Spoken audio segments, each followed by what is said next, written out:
do Douglas. Sei que a Septuaginta teve alguns pequenos erros do hebraico para o grego. Como traduzir jovem moça para virgem? Acho interessante você conhecer a versão da Bíblia hebraica quanto à Septuaginta, a versão grega, porque ela te ajuda a desarmar um discurso teológico. Você dá um salto numa perspectiva científica, num olhar não confessional.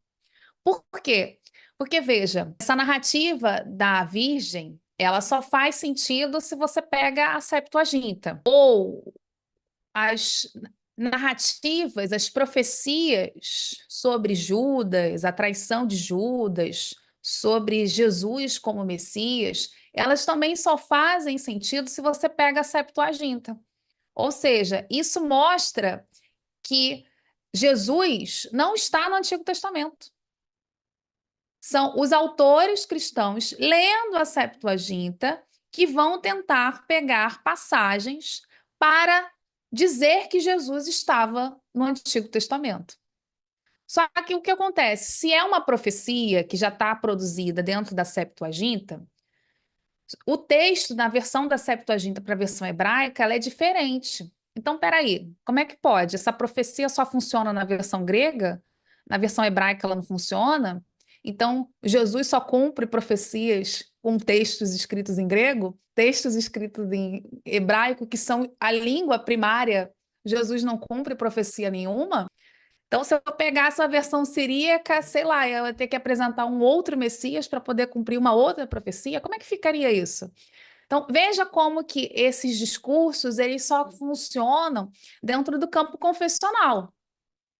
Você precisa, então, desarmar nesse sentido para uma perspectiva histórica. Ou seja, cada texto, Isaías, Malaquias, Gênesis, eles só funcionam para o tempo e o espaço em que eles foram produzidos. Eles não falam do futuro numa perspectiva histórica. Nenhum texto fala do futuro, faz previsões proféticas do futuro. E Jesus, do ponto de vista histórico, Judas ou qualquer outro personagem do Novo Testamento, não está no Antigo Testamento.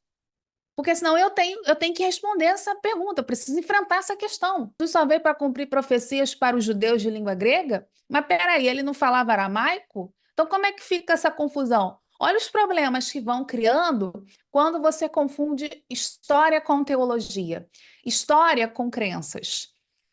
Então é melhor eu trabalhar sempre com cronologia, com datação, com contexto. Isso também te ajuda, tá, Douglas? Isso também te desarma do ponto de vista para você saber se você está falando numa perspectiva confessional ou se você está falando numa perspectiva histórica. Porque o Jesus, que é história, busca pesquisar, busca identificar, é um Jesus de carne e osso, e não um Jesus metafísico.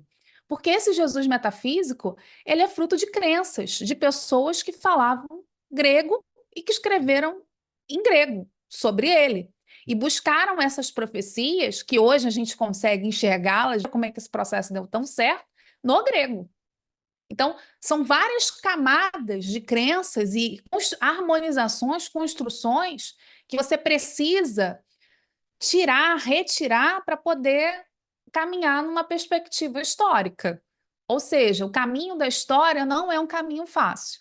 O caminho da história não é um caminho que nós fomos desde os nossos primeiros anos educados. Nós somos ensinados, educados a sempre ler nessa perspectiva confessional. Por isso é tão difícil você ler o Novo Testamento e toda a Bíblia numa perspectiva histórica, porque não sei a idade de vocês, mas imagina aqui que a maioria deva estar na casa dos 20, 30 ou mais.